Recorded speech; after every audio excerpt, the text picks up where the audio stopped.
Okay. Hey, this is Unapologetic by DrG, and today we have a very, very, very, very special woman here with me, and she's very near and dear, a friend, a great publicist, just an all-around phenomenal woman. We have Tavia pronounce your last name? Deterville. Deterville. Okay, see, because I was like, I'm not about to jack your name up. And so, of course, on this unapologetic moment, we love for our guests to have their unapologetic moment. So what are you unapologetic about today in conjunction with your intro about yourself? Well, I'm unapologetic about my life. I have in this season more living for me, living for my, my family. Those are just moments that you just can't get back. I've learned my children are 18 years apart. So it's kind of like, when you do with one, you kind of like make up for things with the other. So I'll say that I caught myself with just constantly overworking because I'm just a workaholic. And I care in depthly about my clients, about my friends, and I'm always listening and leaning and lending that sometimes I forget about me. So in this season, like I'm going to be 40 on election day, I have been definitely focusing on Tavia. And so what does focusing on Tavia look like?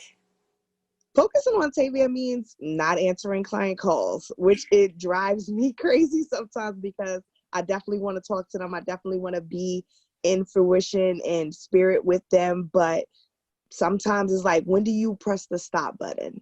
Sleeping in sometimes. Talking to your girlfriends every now and again. Because, I neglect them all the time because I'm constantly on the phone. So sometimes I honestly just don't feel like talking. Like, yeah. Not text messaging, just, picking up the phone and just shooting the shit, as we all say, just talking about, or, going for a walk with my husband, having dinner, going on a date, things that I don't normally, again, do. So that is what it looks like for me. And so when did this start? Honestly, it just started. So this weekend, one of my favorite clients, you, texted me in the morning, and my son said to me, "Mommy, you're always on the phone." And and I looked at him and I was like, "You know what, honey? You're right. Mommy's asked you all week to be still, to listen, to give me a hint, be quiet. I'm on the phone." And at no point did I, during that time, spend any time really with you. So this weekend, we're going to spend all time there. I'm going to do whatever you want me to do. And that's what I did. I had 12 text messages. I responded to each and every last one of them that I appreciate their patience, but I am officially closed for the weekend. Even wrote it on Facebook, and I logged off everything and literally just hung out with him. It's, what, how liberating and freeing was that for you? Very, because I have 2 cell phones. Oh my God. 2 cell phones. So oh my gosh. Exactly, like literally putting my phone on do not disturb and literally just hanging out with him was very freeing. I didn't feel pressed. I wasn't coming up with things on the fly. I literally just chilled with him. We watched Hey Dougie. That was what you want. That's what we were doing. So you know what? Let's talk about this little mini transition because it just really started for you. So you got this weekend break. What was that like when you returned on Monday? Did you feel more creative? Did you feel overwhelmed, or was it just you had a sense of clarity and peace because you took that time for yourself, for family, for all of those things? I felt a bit renewed. I was excited to get back into it. Okay. I kind of waiting for 9 o'clock to hit so I can get back to work. I was excited about doing it because I wasn't doing it all weekend, every minute. So I didn't feel flushed. I didn't feel rushed. So my meetings went better for me on Monday. My thoughts, like you said, were clearer. And I was, I was like, you know what? I do need this time for me. Mm-hmm. Yeah, that's such a great thing. I'm going to tell you why, because I think I've done that. Oh, I've done that maybe once or twice, but you get in the rhythm of just doing and going and going and going, and I've been busy. And when you posted that and you wrote to me, it made me reflect, like, when have I really just not done anything? Yeah. And so this Saturday and Sunday, I did nothing. I probably should have done something, but I didn't. I didn't do anything, and I felt so good about just doing nothing. So I do feel how you feel about coming back. Okay, so we talked about that. Let's talk about your book, which I did like. I read it and I liked it, but I'm going to let you tell about your book and what in the hell inspired it. So actually, COVID made me get it done. So like us, we're always moving around. And I had been talking about writing this manual for like over a year. What was going on was I just didn't have the time. I was always going if I wasn't planning an event or going into an event, I was with a client, I was doing a press run in person, back then. Mm-hmm. And I was, I was doing so much and then balancing it that I never really had any time to sit and write it. And then I was talking to a friend who also had a ebook out, because Mm-hmm. I had never thought to do an ebook. And he was like, why don't you just do an ebook? And I was like, well, how many pages is your ebook? And he was like, 15 pages. I was like, I can write 15 pages in my sleep. I was like, you know what? I'm going to do it. I ain't doing nothing else. So my husband was getting off work at about, I used to put my son to bed at 9:30. Mm-hmm. And my husband would get home and I would always be sitting there waiting for him to come home anyway.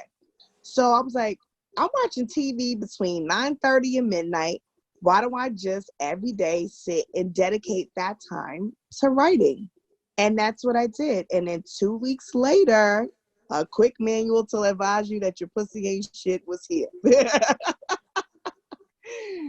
And yes, and that's honestly what inspired it. In essence, was a lot of women, a lot of friends, they're always, asking for relationship advice, or Mm-hmm. always, people call me with their problems, reoccurring relationships, and then I would always, give them my advice and give them my story. And in that, to some people it would help, and with others, sorry about that, with others, they would always say, that really helped me, you should write a book. Mm-hmm.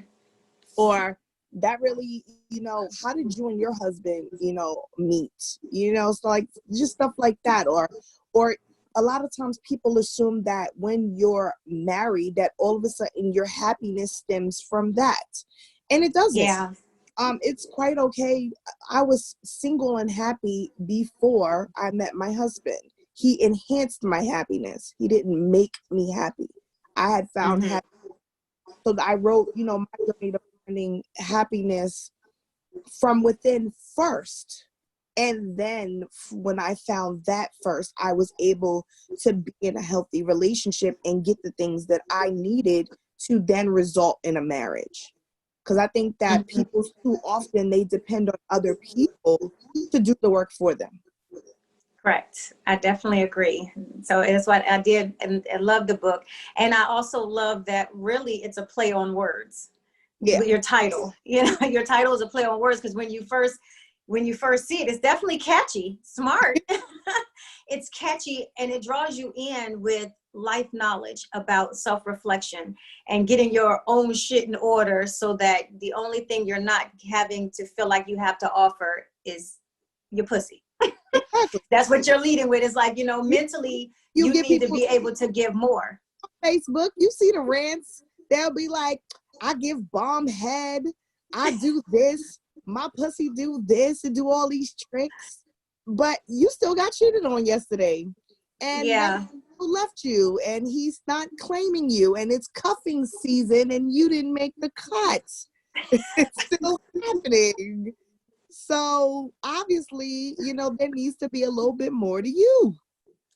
Correct. So I think there's such value. So, everybody needs to go and check out this book because it's absolutely amazing. It's an easy download and, it's definitely worth it. It's one of those self-reflection things. As somebody who wrote a self-reflection book Yeah. about healing, I highly recommend. I think the two of them together will really teach you some really valuable lessons about self-love and self-awareness. So I do love that. Is there anything else you would like to share with our viewers today? Well, I mean, aside from, what we've already discussed, one thing that you said is basically, the importance on checking on your strong friend. Mm-hmm. A lot of us, as women, we have to immediately be strong. We have to be fearless. We have to get it all done with, our S on our chest. And sometimes we, in these moments become dark. There are a lot of people that have hid amongst the crowd and the dates and the afterworks and the, drinks sessions that COVID has now forced us to hibernate and Yes. deal with ourselves. And some of us don't like what we see. Some of Yeah. us are, some of us are because of the fact that technology, in a sense, has connected us so impersonally that we forget to call someone just simply to see how they are.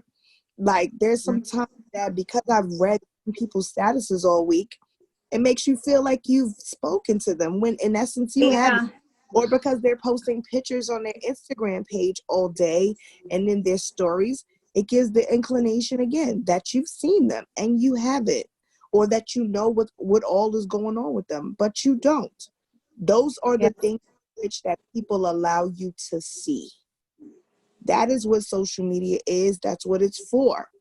Not everything that is posted gives a real highlight on what that person legitimately feels. And that's the reason why the suicide rate has increased so much, because you think somebody is well, you think they're good, but then Yeah. another thing you're doing is reading that they've committed suicide and you're confused.